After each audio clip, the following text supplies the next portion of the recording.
Yo guys, what's going on? Insanity coming back at you today. Welcome to episode number 3. Yes, I keep telling myself I'm going to go ahead and try and keep pushing these along, but welcome to episode number 3. If you're watching this over on YouTube, that means you're getting it here first. Exclusive access to channel members. Thank you guys so much for the support, but more importantly, let's just jump into it. I told you guys I was going to go ahead and try and get this thing going. It's still a very, very big work in progress. I know a lot of people are very big on trying to get their content and get their featured stuff out there at the best possible quality and production value as possible. And I just look at it as, hey, you know what? We're going to tweak it as we go along. I've been making content long enough. I mean, hell, this isn't going to be terrible, but it sure as hell isn't going to look pretty. AKA why I told you guys I was going to be showing you my bald head. There we go. I don't have a hat on. It's oddly shaped. Maybe they dropped me on my head as a baby. I have no idea. But either way, I'm balding and I let my wife shave my head. And now you can really tell that I'm balding. That's just the way it goes. Anywho, let's just go ahead and jump right on into the news. We got a couple of things to go ahead and talk a little bit about today, and it looks like Sony and they're just still dominating the week when it comes to gaming news. Yes, there's a ton of really good stuff out there today, but I'm just going to go ahead and try and highlight what I think is by far the biggest thing here at the start of the show, and that is the Unreal Engine 5 has officially been announced. It's been revealed in some actual gameplay, full running on a tech demo from a PlayStation 5 dev kit that was fully captured. It wasn't altered in any way. It was straight just captured through the back of the dev kit, HDMI into a disc recorder. And that's what we got to see today. It was a full demo called Lumen in the Land of Nanite. Yes, I know that's a mouthful, right? But that was more or less just to go ahead and showcase the 2 brand new features coming to Unreal Engine with Unreal Engine 5. So the first one, and I'm just going to read it as exactly how they say it. Lumens is a dynamic global illumination tool, and Nanite, a virtualized geometry that lets artists import film quality art and assets into Unreal Engine. So, yeah, I'm checking my phone only because it looks like I still have work-related stuff to be doing. So, hey, I'm doing work and I'm sitting here trying to make content for you guys, trying to do 2 things at once. Multitasking is what we do best, right? All right. That is not all Epic really had to say. I mean, as you can see here above, you're taking a quick little look at this thing. Yes, it's gorgeous. The way things get illuminated in the light and the world and how things look, it's just absolutely amazing. And if you actually listen to the entire thing, I'll go ahead and put the link down in the description to the direct YouTube video. There's a lot of triangles going on, guys. I mean, at first, when this thing first came out and people were watching this thing live, all you saw were triangles everywhere in chat. Triangle memes coming up. Just you thought this was a whole presentation about how many triangles they can fit into a freaking polygon screen. It was crazy. Yeah, that's pretty much gonna wrap it up on that, because they said this isn't coming out until 2021. And of course, the very first game to be released on Unreal Engine 5, you know, it's not really a surprise. They're gonna go ahead and port Fortnite on over to it, and then that's when they announced that it's also coming to next generation platforms. So Xbox Series X, PlayStation 5, the Fortnite madness continues, folks. That's not going to change, which means it's more than likely going to still have crossplay support with PC, Nintendo Switch, Xbox One, PlayStation 4, your mobile phone, whatever. Just it's the beast that seems to never die. Fortnite will be here forever, and it has forever changed the way we play video games, thanks to that crazy season pass model that everyone else is copying these days, and seems that no one's been able to get it right. Right? Like, in my opinion, and you can sign off in the comments down below or anywhere else on Twitter, whatever, it's almost like the $10 season pass model that Fortnite created has been tried by so many companies to be replicated, and no one has been able to go ahead and pull it off as good as they have, based on how you can unlock things when you level up every single level, and just the sheer value of $10 and how many things you get in it compared to how much it would cost to buy these things in like the store for cosmetics and stuff. It can't be beat. It hasn't been replicated, and I love things like Destiny. I play The Division, and these 2 games have yet to hit the mark on what the season pass model is. Fortnite, they got it right. All right, so let's go ahead and move on from here, because I don't want to keep blabbering on about something that not everybody cares about, especially in my community, but hopefully more and more people are going to see this and go, oh, I didn't know that. But now, moving on over to some crazy little leaks out there. I know this is going to be mostly for the PC crowd out there. You know, we've been talking a lot about next-gen platforms this week with, you know, mostly PlayStation 5 stuff and a little bit of Xbox Series X with that crazy 4K 30 shenanigans that Assassin's Creed Valhalla is pulling. But Xbox did say this. I'm going to go ahead and throw this out to you guys. Xbox did say that it is set 4K 60 as a standard not guaranteed. And they tweeted that out today. I don't know if that was more or less like a smack in the face to all the people out there that are console gamers, like me, myself included, right?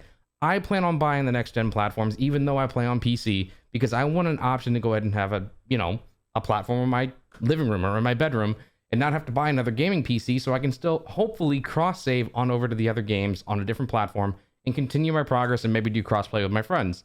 Now, the only thing that really scares me is that if I can't do 60 FPS, a lot of games are going to be hindered with crossplay, and that's not going to happen. But as long as cross save happens, hey, I'm down. I'm good. I don't care. Now, back to the PC side of things.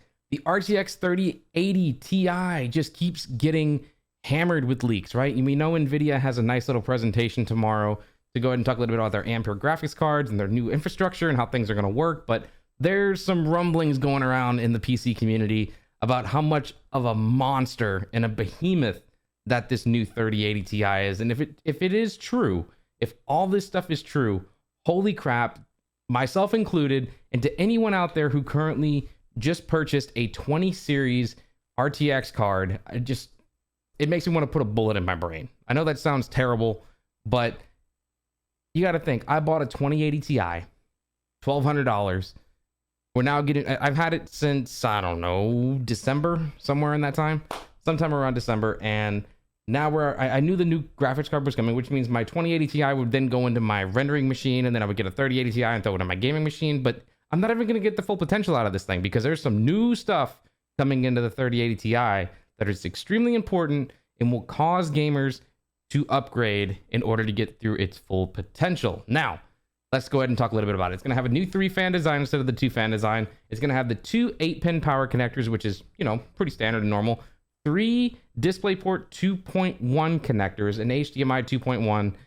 And here's the big one, the upgrade to PCI Express 4.0, which, we've been on 3.0 for a very, very long time. We knew 4.0 was coming. We have the new Intel boards coming out with it now. Ryzen has already been supporting the Express 4.0 for a while now.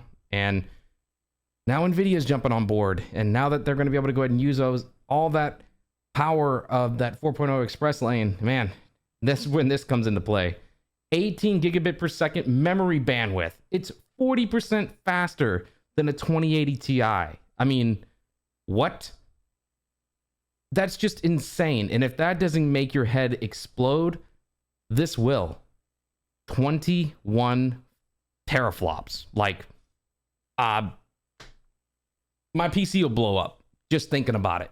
I mean, it's crazy to sit there and think that all these games that are going to be so ray tracing intensive, and I get it, it's what we're pushing towards, to have that new realism in games that we've never had before, to create these already existing spaces and make them much more lifelike than ever before, using shadows and darks and lights and just the way light bounces off of surfaces and so on. It's so much crap that I can't even get into it because I don't understand half of it. All I know is it makes it look pretty. Hell, those who are using RTX in Minecraft right now, it's like a whole new world. Doesn't even look like Minecraft, but hey, it's destroying most machines even trying to run it. Battlefield 5, another great example. Looks wonderful. Hurts like hell when you try and run it. So yeah, moving on. We got one more topic for today, guys, and this one's actually pretty cool. We've heard rumblings and a couple leaks the past couple of months about a Mafia remaster and a Mafia Trilogy coming out. And as of today, they did a quick little teaser trailer per se, and an announcement saying, yes, the Mafia Trilogy is coming. Mafia 1 and 2 completely remastered, remade. Mafia 1 getting the full remake experience, making it as true to form as possible while giving it a brand new update and flair that the game truly deserves. And myself, I loved Mafia 2. That game was everything that I hoped it would be back on the 360. And it had a very unique story. It had that, getting made type of gangster type storyline, and it was everything that I wanted. It was a nice little change up from the Grand Theft Auto style of gaming that we had at that point. And we get to relive all that in glorious 4K, hopefully ultra wide support. I'm sure it's there on PC, and we'll have to go ahead and jump into that soon. And of course, you get the full ultimate edition of Mafia 3 as well. And we should be getting a full reveal of everything next week on the 19th. But according to a couple of leaks out there, you should be able to go ahead and get your hands on Mafia 2, at least. I don't know if they're releasing them separately, if they're all going to come out at once, or what the deal is, but there's a couple of leaks already that Mafia 2 is going to be launching the same day on the 19th when they do the entire reveal. We'll have to wait and see how it goes. And oh my god, work, leave me alone. Seriously, what the heck? Okay, sorry, you know, life, what can you do? Yeah, I mean, that pretty much rounds it all out. I mean, first of all, guys, it was amazing to sit there at work today and watch that live stream of getting to see the first ever PlayStation 5 gameplay. Like, that's how they were showcasing it. And they wanted to go ahead and emphasize the word gameplay very well, because it was indeed that. This entire tech demo that they were showcasing was going to be playable at GDC. But as we all know, with the current situation of the world and the words that I cannot speak due to demonetization, GDC didn't happen, so people couldn't go hands-on with it. So this is the way they decided to go ahead and share it over on the Game Awards channels. And Jeff Keighley did a pretty good presentation to go ahead and try and make all that work. But yeah, that's going to go ahead and wrap things up, guys. Thank you all so much for checking everything out. Episode number 3 of the Gamer Insanity Show coming to a close. I know this thing seems so random and so out of control, and hopefully it's just my mind exploding onto your screen or in your ears, whatever it may be, and hopefully you enjoy what you've had to hear. If you're a member and you got to see this a little bit early, be sure to go ahead and sign off in the comments down below here over on YouTube. And if you're listening to this over on iTunes, Spotify, or Google Play, whatever it may be, wherever this thing shows up, thank you for your support. Follow me over on Twitter, and don't forget to go ahead and hit us up on Discord. I'm Insanity, and I'm out of here. Peace. Love you guys.